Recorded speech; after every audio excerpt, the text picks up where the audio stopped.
Hello, welcome to episode 3. Today, the topic is bold marketing in a boring B2B. Boring like our company, you mean? Exactly, is our company, because B2B is considered boring usually. And we all know the heroes of B2C world, but what's up with them geeky folks, man? I'll start with the first question, which is the boldest move from a B2B company that you've experienced. And I can start myself. To me, that was MailChimp when I saw them first launch their own Netflix. Those were different stories in different genres about entrepreneurs. Basically, those people who use MailChimp then to do email marketing. And that was probably a pivotal point when I thought, oh wow, you can actually be a boring B2B company and create your own Netflix. And the guys actually sold the company a year or two after that to Intuit. One of the most boring B2B company. Yeah, exactly. Today, MailChimp is very different from that MailChimp we remember. But nevertheless, it was a great case. Also, MailChimp, to promote their weird name, they created different made-up brands like MailShrimp, Nails, Wimp, or something like this. And they actually created those businesses. Like they produced potato chips, they made a nail salon. They used that as their marketing vehicle. I think that's bold for a B2B company. What's your example, guys? I'm not sure about bold, but do you know the analytic tool that we use right now, the post-hog?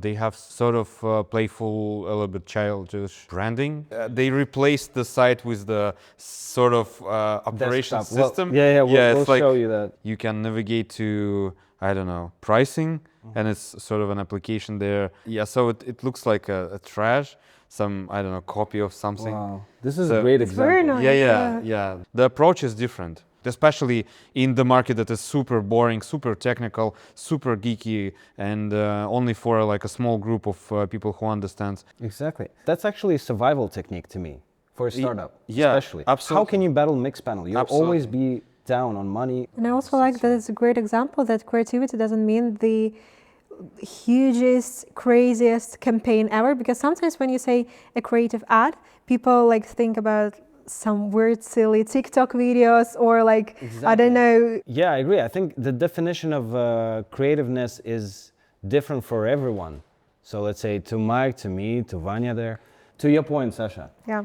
Yeah, I agree. The definition of creative is different. Maybe when I'm saying that I want a creative campaign that triggers Mike because he thinks that he's gonna dance with his pants down or something like this. It's Usually weird. that's exactly what you're suggesting.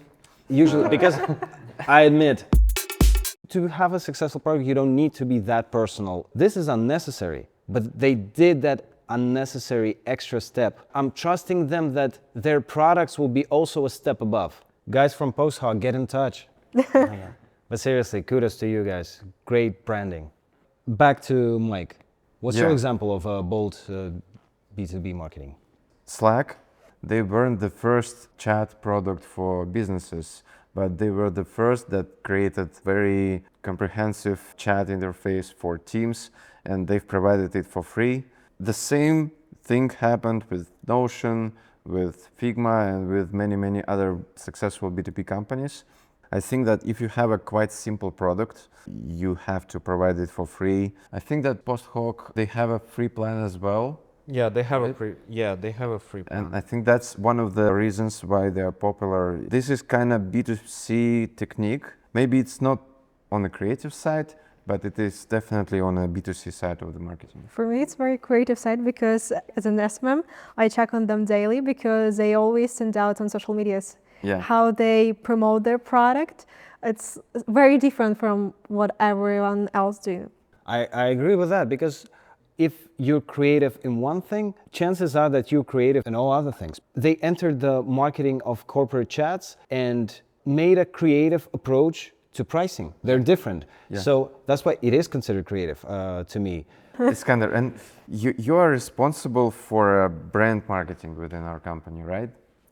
And brand is a quite weird thing because you cannot measure it properly. How do you define success? How do you measure that if you do? And in general, what do you think about this brand stuff? Is it necessary for a B2B company? One thing that specifically works for us is that apart from being B2B, this is just one classifier. We're also a marketing tech company, right? Yeah. So I guess if we are bold, if we are creative in our marketing, that also benefits to our product. Marketing people would trust us because we know how to gain attention. We know how to find our audience. So this is even more important to us, being creative in communication. I can add my thoughts. So just to use the product, people should be aware of the product. And it's also about human being nature to try something new that you've heard multiple times about. So even basic example, you drink daily coffee, right? I do. But you've seen so many times me and Sergey drinking matcha. That is exactly once you decided, like, that was the reason why you decided to try it. And then that's all about the quality of the product. If it's good enough, they will keep using it. Yeah, you're right. And you're suggesting that to get that attention, you have to be creative, right? You have to be creative, but it's, again, it doesn't mean to have something crazy. Creative, it's sometimes a simple text or a creative approach, how you communicate with these people, how do you find them, where do you find these people? So it's something creative for me. How about we change creative to charismatic? Because charisma can be different. Yes. You can be super proactive, you can be very stale, you can be, you know, that grumpy kind of guy, but smart, right? So it's different charismas, but it's cool when you have one.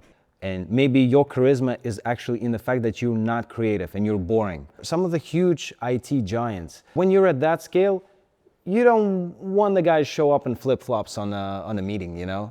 You kind of want them to be boring. Yeah, man, but I'm still not convinced how this show can help our company to succeed.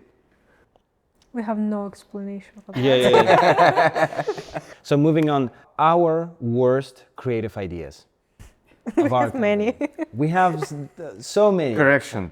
Iskandar's worst creative ideas. Okay. Oh, Yes, here's the list. First, physical button that lets you turn off all underperforming ads with just one click of a button. Right? why it's not stupid.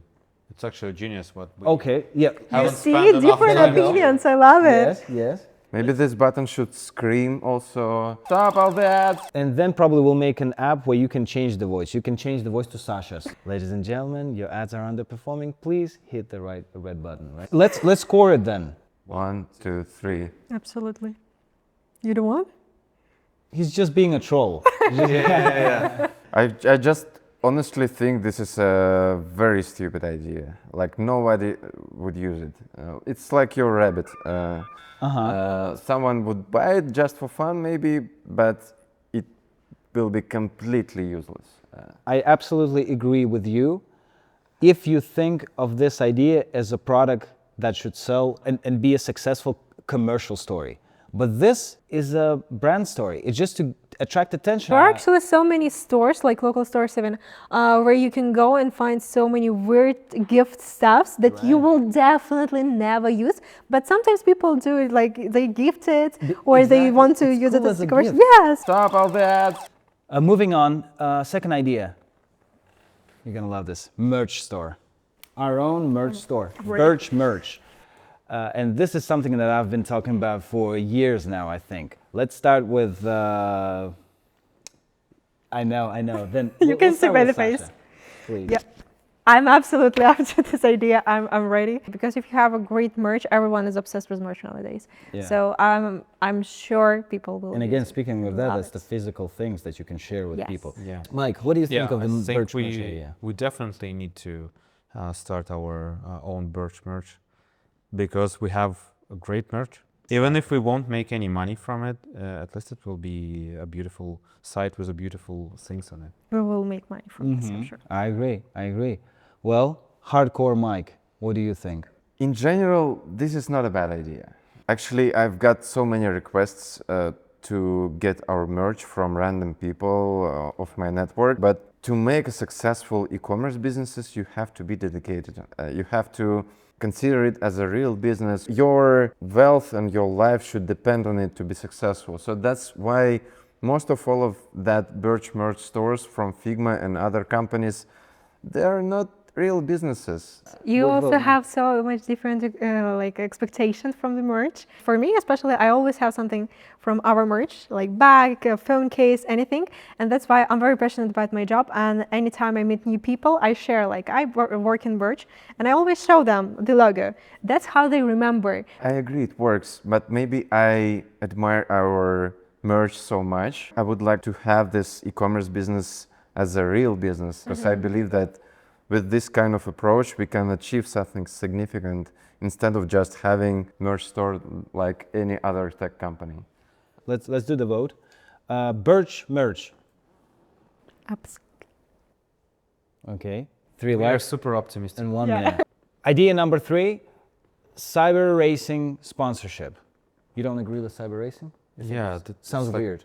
Yeah, it sounds weird and it's too narrow. Yes. Gran Turismo. Why only? Yeah, let me Why explain. only? We have a friend who is doing cyber sport, Gran Turismo and other racing games, and he's quite successful in that.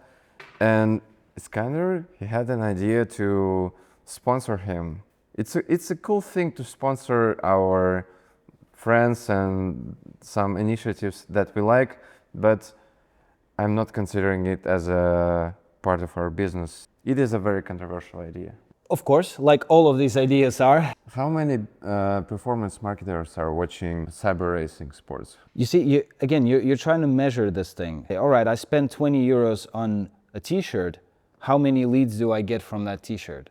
I would never do something like this with this type of a campaign. If I'm doing paid marketing on social media, of course, I want to measure everything. Fun fact, once Arthur had a stream when he was wearing RevealBot shirt, our previous name, and a guy in the chat, he said, dude, you work in RevealBot? He said, I used to. And the guy's saying, I did HR for them once. I don't outsource. Just out of the blue. The world is so small. And Imagine marketers when they see that even kids and teenagers talking about Birch. Why do they with know? teenagers and kids, I'm afraid you're gonna lose Mike right now. He's already boiling. But I get your point. I'm No, just it's a trying great to example. understand how can you spend money on something without any expectations? Someone will see it, maybe, maybe not. It is not efficient. Don't get it. Efficiency. I love that debate. Classic debate. It's time to vote. Topic 3, game sponsorship. Cool. We need to wrap up. Should we vote if we should stop this Yes. podcast? Great idea. Yeah, maybe we can ask for likes if you would like us to continue, and dislikes if we just have to stop We the must show continue. and get rid of these stupid ideas. Great idea, dude. So, should we keep doing this show? Guys, please set the example. Please. Okay. We are super optimistic once again.